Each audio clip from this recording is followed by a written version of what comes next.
Welcome to the Ask Chris Real Estate Podcast with Chris Phillips from Keller Williams. A successful 20-year veteran in the Middle Tennessee real estate market with over 100 five-star reviews, Chris is known for his knowledge and integrity. Whether you're buying, selling, investing, or just curious, his insight will guide you along the way. Welcome to Ask Chris. I'm Chris Phillips with the Phillips Group, and on this channel we talk about buying, selling, and investing and everything that happens in the Nashville real estate market. So let's get started.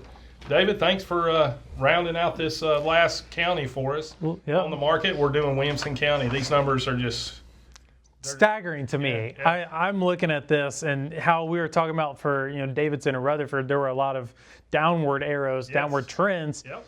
Williamson County is pretty much the exact opposite of that. Exactly. I mean, active inventory's up, which means there's more houses on the market than last year. That's 9%. Yep.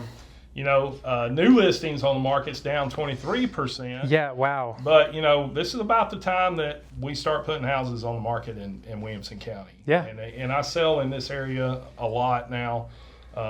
It's one of those where this is the time it's going to start picking up. Under contract, it's down 2%. Sales price last year, $1.2 million was the average sales price. Yeah, which still $1.2 million. I'm like, that's a good sized house right there. It is, and that's the average. That's the average, man. And now this year it's 1.569. So over 300,000 increase from. That's the largest jump I think I've ever seen since I've been living in Williamson County. 31% increase. Yeah. Oh crazy. My goodness. Yeah, it's insane. Now, look at the average list price on the active listings. These are the ones that haven't sold yet, and these are the bigger homes. So those homes take a little longer to sell. Yeah. So we're looking at $2.5 million, $3 million, $4 million, and of course the average on those, what are we looking at here? Last year was 1.83. Now we're at basically 1.2. That's the average active listings on the market. Or the 1.93. Yeah, 1.93. Yeah, so up 6%, right? So everything that's out there, right, list prices are kind of higher there.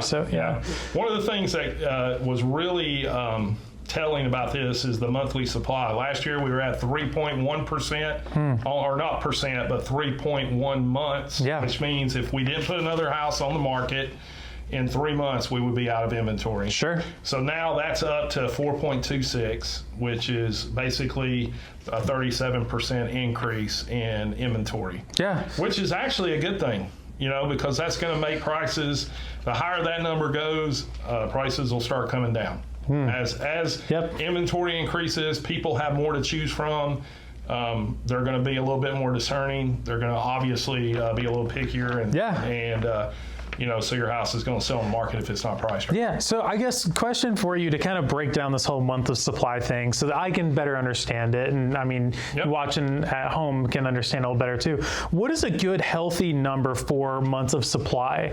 Like, is this good? Like, would you consider this, is it too low? Is it too high? Just right? What are your thoughts kind of on that? Well, here's the thing. If you're a seller, you don't like this number. Okay. If you're a buyer, you like this number. Gotcha. So when you start getting up into the 4s and 5s and 6s, that's when it becomes a buyer's market. It's moving more towards that where you have to be priced correctly.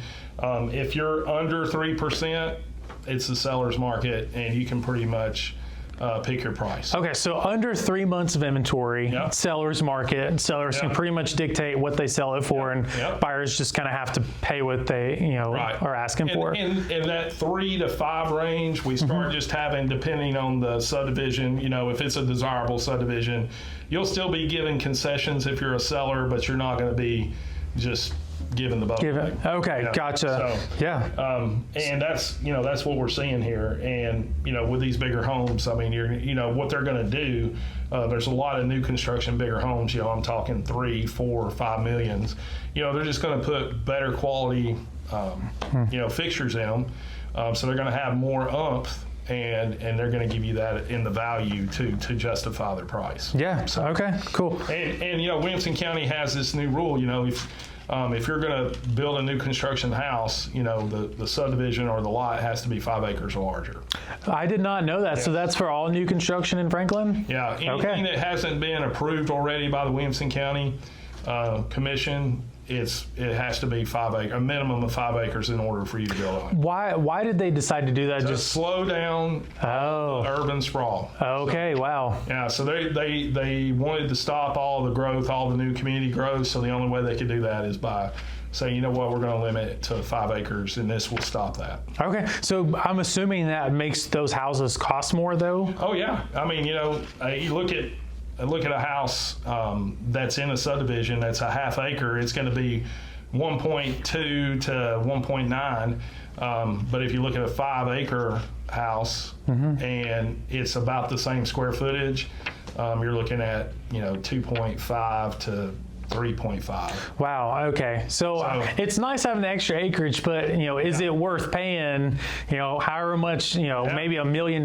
more for that land? Yeah. You're going to be paying close to $1 million more, and maybe even more than that. Wow. Okay. So basically, those subdivisions that are limited to a half acre or 3/10 of an acre, they become more desirable because it's an entry level in, under 2 million or under 1.5 million. So it especially in like the College Grove, Arrington area, that's where a lot of the growth is. They call it the growth corridor.